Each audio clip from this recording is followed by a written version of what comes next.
ورحمۃ اللہ وبرکاتہ۔ الحمد للہ رب العالمین والصلاة والسلام علی اشرف الانبیاء والمرسلین نبینا محمد وعلی آلہ واصحابہ اجمعین وسلم تسلیما کثیرا الی یوم الدین، اما بعد، اعوذ باللہ من الشیطان الرجیم، بسم اللہ الرحمن الرحیم۔ وَاعْلَمُوا أَنَّمَا أَمْوَالُكُمْ وَأَوْلَادُكُمْ فِتْنَةٌ وقال النبی صلی اللہ علیہ وسلم لِكُلِّ أُمَّةٍ فِتْنَةٌ وَفِتْنَةُ أُمَّتِي المال۔ معزز دینی و ایمانی بھائیوں، بزرگوں، دوستوں، پیارے بچوں، بات شروع ہوئی تھی عبد الرحمن بن عوف رضی اللہ عنہ سے، جن کا شمار ان صحابہ کرام میں ہوتا ہے جن کو اللہ کے نبی صلی اللہ علیہ وسلم نے اپنی زبان مبارک سے اسی دنیا میں جنتی ہونے کی بشارت اور خوشخبری سنائی، چونکہ وہ ایک کامیاب ترین تاجر تھے، بزنس کے اندر رول ماڈل تھے۔ اس کے بعد بات چلتے چلتے مال کی حیثیت اسلام کے اندر، اسلام مال کے بارے میں کیا رہنمائی کرتا ہے، اور مال کے فضائل اور مال کی بھلائیاں آپ کے سامنے بیان کی گئی تھی۔ پچھلے درس میں جہاں مال ایک نعمت ہے، وہی مال زحمت بھی ہے، مصیبت بھی ہے، فتنہ بھی ہے، اور مال کا سب سے بڑا فتنہ کہ انسان حرام مال کمانے والا بن جائے، یہ میں نے ذکر کیا تھا۔ تو اگر انسان کے پاس جو بھی مال آ رہا ہے وہ حرام طریقے سے آ رہا ہے تو وہ سب سے بڑا فتنہ ہے، سب سے بڑی آزمائش اور امتحان ہے۔ قرآن مجید کے اندر اللہ تعالیٰ نے مال کمانے کے ان طریقوں کو بیان کیا ہے جن طریقوں سے اگر مال کمایا جائے تو وہ کمائی حرام کی ہوتی ہے۔ قرآن مجید کے اندر آپ دیکھیں، پڑھیں گے تو جتنے بھی مال کمانے کے حرام طریقے ہیں وہ اللہ نے کھول کھول کر ڈیٹیل کے ساتھ بیان فرما دی ہے۔ مثال کے طور پر رشوت یہ حرام ہے، رشوت کے ذریعہ حاصل کیا ہوا مال کمائی یہ حرام ہے۔ اللہ تعالیٰ نے سورہ بقرہ آیت نمبر 188 کے اندر رشوت کی کمائی حرام ہے اس کو بیان کیا ہے، لیکن آج دیکھیے رشوت کہاں نہیں چلتی۔ ابھی آپ ٹرین میں آئیے اور ٹی سی اگر مسلمان ہوں، آپ کے پاس سیٹ نہ ہو، آپ سے 500 روپے لے گا اور آپ کو سیٹ دے دے گا، یہ رشوت ہے۔ کتنے کام مسلمان، غیر تو چھوڑو، غیر کی بات نہیں کر رہا ہوں، مسلمان کتنے رشوت سے کمائی کر رہے ہیں، حالانکہ ان کی سیلری فکس ہے گورنمنٹ کی طرف سے، اگر گورنمنٹ سرونٹ ہے ان کی سیلری فکس ہے، مانا ان کی اچھی سیلری ہوتی ہے، لیکن پھر بھی وہ رشوت کھاتے ہیں۔ تو رشوت سے کمایا ہوا مال یہ حرام ہے، یہ قرآن کہتا ہے۔ اسی طرح سے کسی کے مال کو لوٹ لینا، غصب کر لینا، یہ بھی حرام ہے۔ اسی طرح سے بت بنا کر بیچنا، یہ بھی حرام ہے۔ اللہ تعالیٰ نے سورہ مائدہ آیت نمبر 188 کے اندر بت بنا کر بیچنے کی کمائی کو حرام قرار دیا۔ اللہ نے کہا یا ایھا الذین آمنوا انما الخمر والمیسر والانصاب والازلام رجس من عمل الشیطان فاجتنبوہ۔ یا اللہ تعالیٰ نے ایک لفظ استعمال کیا ہے آیت میں، انصاب۔ انصاب در حقیقت مکہ والے، کفار مکہ یا اہل عرب زمانے جاہلیت میں ایک چیز بناتے تھے جس چیز پر کھڑا کر کے جانور کو ذبح کرتے تھے۔ تو قرآن نے اس چیز کو جو جانور ذبح کرنے کے لیے، بتوں کے نام پر جانور ذبح کرنے کے لیے بنائی جاتی تھی، اس کو حرام قرار دیا اور اس کی کمائی کو بھی حرام قرار دیا۔ اسی طرح سے چوری کرنا یہ حرام ہے، ہم سب جانتے ہیں۔ اسی طرح سے یتیم کا مال کھا جانا یہ بھی حرام ہے۔ جوا کے ذریعے جو کمائی ہوتی وہ بھی حرام ہے۔ شراب بیچنا اور شراب سے متعلق جتنی کمائی ہوتی ہے وہ سب حرام ہے۔ اسی طرح سے زنا کے ذریعہ جو آمدنی حاصل ہوتی ہے وہ حرام ہے۔ اسی طرح سے وراثت کا مال کھا جانا یہ بھی حرام ہے۔ کسی کا کسی نے آپ کو قرض دیا، اس قرض کو نہ لوٹانا، یہ بھی آپ کے پاس حرام کی کمائی ہے۔ اور اسی طرح سے بے حیائی اور فحاشی کے آلات بیچنا، میوزک، اور اسی طرح سے جن چیزوں کو اللہ نے حرام قرار دیا ہے وہ ان چیزوں کو بیچنا یہ بھی حرام ہے۔ یا اسی طرح سے ہر وہ تجارت، ہر وہ بزنس جس کے اندر انسان جھوٹ کا استعمال کرتا ہو، فریب کا استعمال کرتا ہو، دھوکہ دیتا ہو، ناپ تول میں کمی کرتا ہو، یہ سب حرام کمائی کے ذریعے ہیں اور آج مسلمانوں میں رائج ہو چکے ہیں، اور مال مسلمانوں کے لیے سب سے بڑا فتنہ بن چکا ہے، سب سے بڑا فتنہ۔ میرے بھائیوں، کل قیامت کے دن ہو سکتا ہے مسلمان نماز کے معاملے میں پاس ہو جائے اور دوسری عبادتوں کے معاملے میں پاس ہو جائے، نماز میں نکل جائے گا، وہ اللہ کے ہاں جب سوال ہوگا نماز میں پاس ہو جائے گا، اور روزے میں، حج میں، عمرے میں، سب میں پاس ہو جائے گا، معاملہ کلیئر ہو جائے گا۔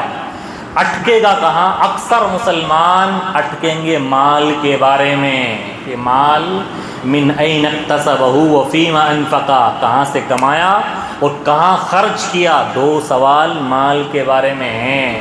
اور اکثر دیندار نماز، روزے، حج، زکوٰۃ اور تمام دوسری چیزوں میں پاس ہو جائیں گے، نکل جائیں گے، لیکن گاڑی آ کر پھنسے گی مال کے بارے میں، اور اکثر لوگ اس معاملے میں پیچھے رہ جائیں گے اور مال ان کے لیے فتنہ بن جائے گا اور آخرت کے اندر وہ ناکام بن جائیں گے۔ تو مال کا فتنہ کیا ہے؟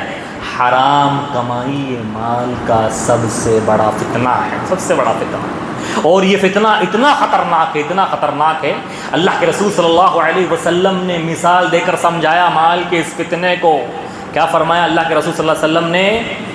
ما ذئبان جائعان، دو بھوکے بھیڑیے، بھوکے بھیڑیے، اگر ان بھیڑیوں کو بکریوں کے ریوڑ میں چھوڑ دیا جائے نا، وہ انسان کو اتنا نقصان نہیں پہنچائیں گے جتنا مال، حرام مال انسان کو نقصان پہنچائے گا۔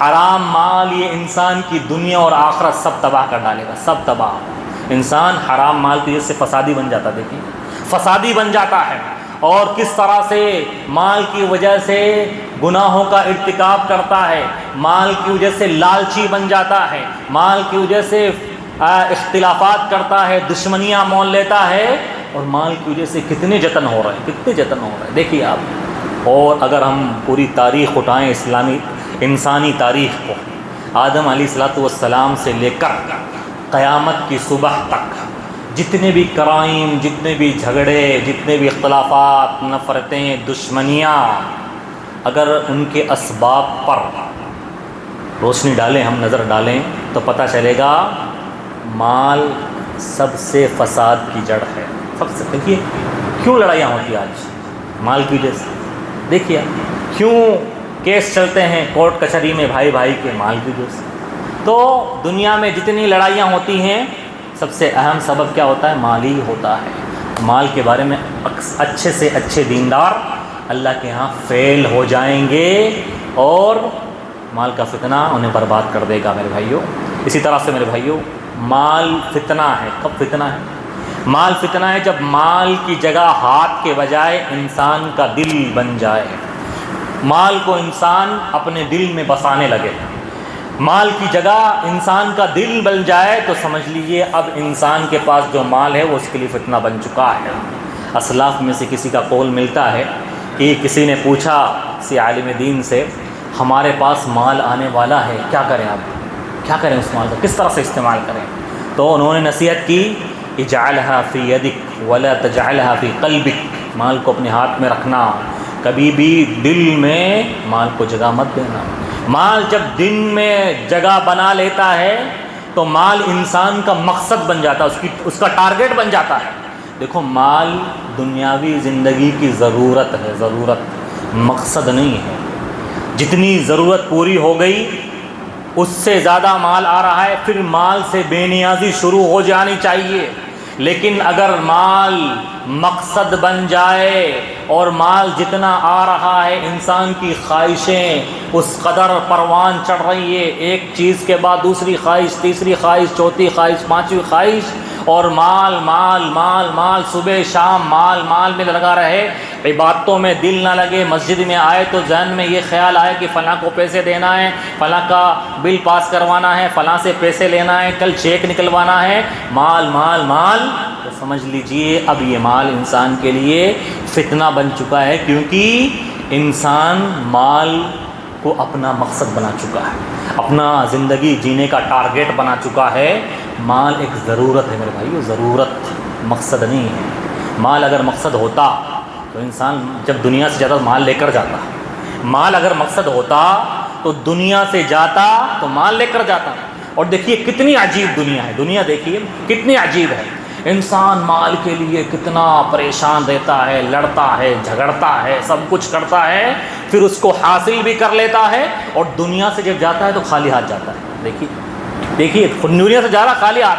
اگر مال مقصد ہوتا، ہمارا اسلام مال کو اگر مقصد بیان کرتا ہماری زندگی کا، تو مال بھی ہم ساتھ میں لے کر جاتے قبر میں۔ یہ مال انسان کا مقصد نہیں، خالی ہاتھ آیا ہے اور خالی ہی جائے گا۔ تو مال اگر مقصد بن جائے تو سمجھ لیجئے بہت بڑا فتنہ ہے، اور مال کے فتنے میں انسان مبتلا ہو چکا ہے۔ مال میرے بھائیوں فتنہ ہے کس وقت؟ اس وقت جب مال کامیابی کا معیار سمجھا جانے لگے۔ ہمارے معاشرے میں کیا ہے؟ کامیاب کس کو سمجھتے ہیں ہم لوگ؟ جس کے پاس مال ہے، جس کے پاس مال ہے۔ آج لوگ کس کو کامیاب سمجھتے ہیں؟ کامیاب بل گیٹس کو کامیاب سمجھتے ہیں، وہ پیسے والا ہے، یا زکربرگ کو کامیاب سمجھتے ہیں، سوشل میڈیا کا مالک زکربرگ، اس کو آج لوگ کامیاب سمجھتے ہیں، یا امبانی کو کامیاب سمجھتے ہیں، ان کے پاس مال ہے۔ مال اگر کامیابی کا معیار سمجھا جانے لگ جائے دنیا میں تو سمجھ لیجئے مال فتنہ بن چکا ہے۔ ہمارے یہاں دیکھیے بھائی، جس کے پاس مال ہے اس کو کتنی آؤ بھگت ہوتی ہے اس کی، اور آدمی اپنی حیثیت دکھانے کے لیے، مال کے اعتبار سے اپنا اسٹیٹس دکھانے کے لیے، نوجوان لوگ آئی فون نکال کے دکھاتے ہیں۔ فوراً کسی کو دیکھیں گے نا تو آئی فون 15 چلانے لگ جائے، بھائی کوئی آ رہا ہے وہ دیکھے گا ہاں یار پیسے والا ہے۔ یا آدمی گاڑی میں چلتا ہے نا تو اس کی نیت میں فوراً یہ آتا ہے آج میں کریٹا یا لینڈ کروزر لے کے نکلا ہوں مارکیٹ میں، اب لوگ مجھے دیکھیں گے تو مجھے کامیاب سمجھیں گے، ہاں یار اس نے ترقی کی ہے۔ کامیاب اگر مال کامیابی کا معیار ہو جائے تو سمجھ لیجئے مال فتنہ بن چکا ہے۔ دیکھیے اب جس کے پاس مال نہیں ہے، لوگ اپنی بیٹیاں نہیں دیتے، ان کو نہیں دیتے، دیکھتے بھائی کیا کماتا ہے تمہارا بیٹا، یہ نہیں دیکھیں گے دیندار ہے یا نہیں، نماز پڑھتا ہے نہیں پڑھتا، نشے سے دور ہے یا نہیں دیکھتا، کوئی بھی نہیں دیکھتے۔ اور ہمارے مکرانے میں تو اللہ کی پناہ، اچھے اچھے دیندار لوگ بھی اپنے بیٹیوں کو ایسے لوگوں کے حوالے کر دیتے ہیں نہ جن کے دین کا پتہ، نہ جنہیں استنجا کرنے کا طریقہ پتہ ہو، نشے میں دھت رہتے ہوں سارے دن، اور ساری عیاشیاں کرتے ہوں، گناہ کے سارے کام کرتے ہوں، جھوٹ بولتے ہوں، مکاریاں کرتے ہوں، اور دوسرے کو پریشان کر کے پھرتے ہوں۔ یہ سب خرابیاں پسند ہے اگر مال ہے تو۔ مال ہے، ہاں یار یہ اگرچہ نہیں کماتا تو کیا ہوا، کان مائنس والے تو ہیں نا، پیسے والے تو ہیں، اور مارکیٹ میں پیسے والے شمار کرتے ہیں لوگ، اور اپنی ننھی منی معصوم بچیوں کو ان کے حوالے کر دیتے ہیں۔ پھر وہ شادی کے بعد جب ان کی بیٹیوں کو ستاتے ہیں، ظلم کرتے ہیں، مارتے ہیں، تب وہ ان کے ہوش ٹھکانے آتے ہیں، ہم نے کیا کر دیا یار۔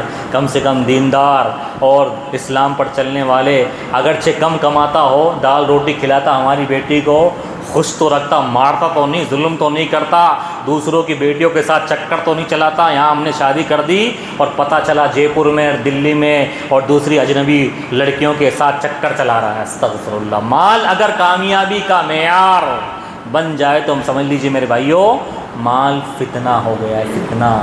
مال اس وقت فتنہ ہوتا ہے جو مال انسان کو لالچی بنا دے، لالچی بنا دے۔ ہوتے ہیں نا بہت سارے لالچی لوگ، ایک کاروبار کر رہے ہیں، 2 کر رہے ہیں، 3 کر رہے ہیں، لیکن پھر بھی چوتھے پر نظر ہے، یار یہ چوتھا کاروبار بھی میں شروع کر لیتا ہوں، اس میں وہ کامیاب ہے، یار فلاں آدمی 5واں کاروبار کرنے کے لیے وہاں چلا گیا، میں بھی چلا جاتا ہوں۔ اس قدر لالچی ہوتے ہیں، ان کے پاس کاروبار ہے، مال ہے، سب کچھ ہے، لیکن جو کچھ ہے اس پر ان کو قناعت نہیں ہوتی، خوش نہیں ہوتی، ان کو کمی لگتا ہے، مال کی اس قدر لالچ کہ انسان کو صرف دوسرے کی تھالی میں گھی نظر آئے اور دوسرے کے پاس جو پیسہ ہے وہی نظر آئے اور اپنا پیسہ بھول جائے، یعنی لالچی بن جائے، لالچی بن جائے، مال کی محبت اس قدر ہو جائے کہ انسان لالچ، بس کیسے پیسہ آنا چاہیے، بس لالچی ہو جائے۔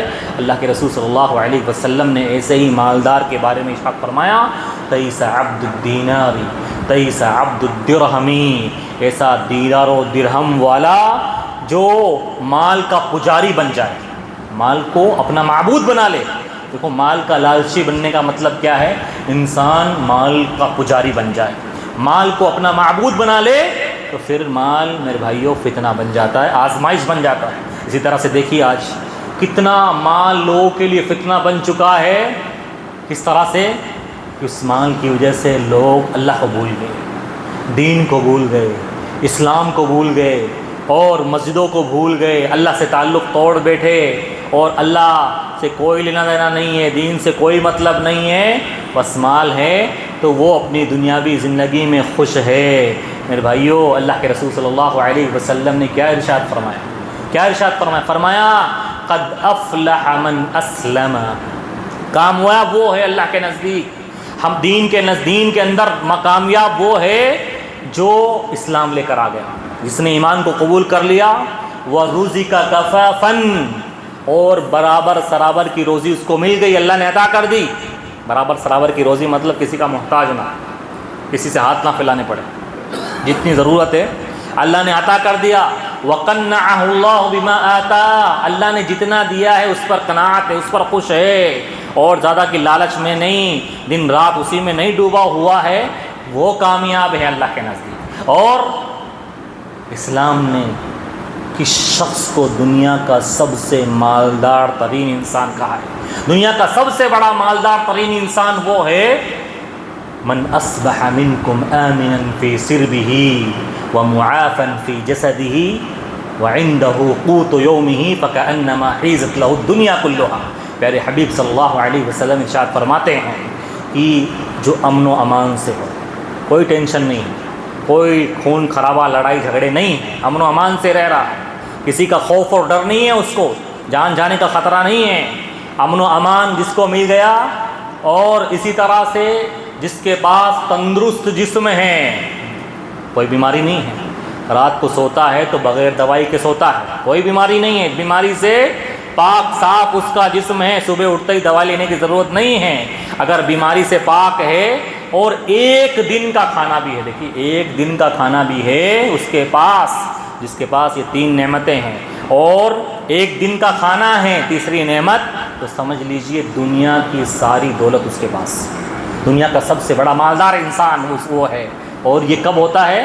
جب انسان کے اندر قناعت ہو، اللہ نے جتنا دے دیا اس پر راضی ہو جائے، تب یہ سب چیزیں ہوتی ہے۔ لیکن آج لوگ مال کے فتنے میں مبتلا ہو کر اللہ کو بھول جاتے ہیں، اللہ کے دین سے دل منہ موڑ لیتے ہیں، اور اسلام کا اتا پتہ نہیں ہے، مسجدوں کا اتا پتہ نہیں ہے، اور دین کے احکام کی دھجیاں اڑانے لگ جاتے ہیں، اللہ اور اس کے رسول کی باتوں کی پرواہ کرنا چھوڑ جاتے ہیں، تو سمجھ لیجئے وہ مال اس کے لیے فتنہ بن گیا ہے، اور آخرت میں اس کی ناکامی کا سبب بننے والا ہے، ناکامی کا سبب بننے والا ہے۔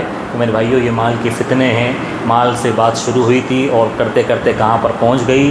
انشاءاللہ اگلے درس میں ایک اور صحابی جن کو اللہ کے نبی صلی اللہ علیہ وسلم نے جنت کی بشارت سنائیں، زبیر ابن العوام رضی اللہ عنہ، ان کے فضائل، ان کے مناقب، ان کی خوبیاں، ان کی صفات اور ان کی قربانیاں آپ کے سامنے بیان کی جائیں گی۔ اللہ تعالیٰ سے دعا ہے کہ اللہ تعالیٰ ہمیں مال کے فتنے سے بچائے، اللہ تعالیٰ ہمیں صحیح طریقے سے مال حاصل کرنے والا بنائیں، اللہ تعالیٰ حرام خوری سے بچائے، اللہ تعالیٰ کہنے اور سنت پر عمل کرنے کی توفیق عطا فرمائیں۔ آمین۔ اقول قولی ھذا استغفر اللہ لی ولکم سائر المسلمین۔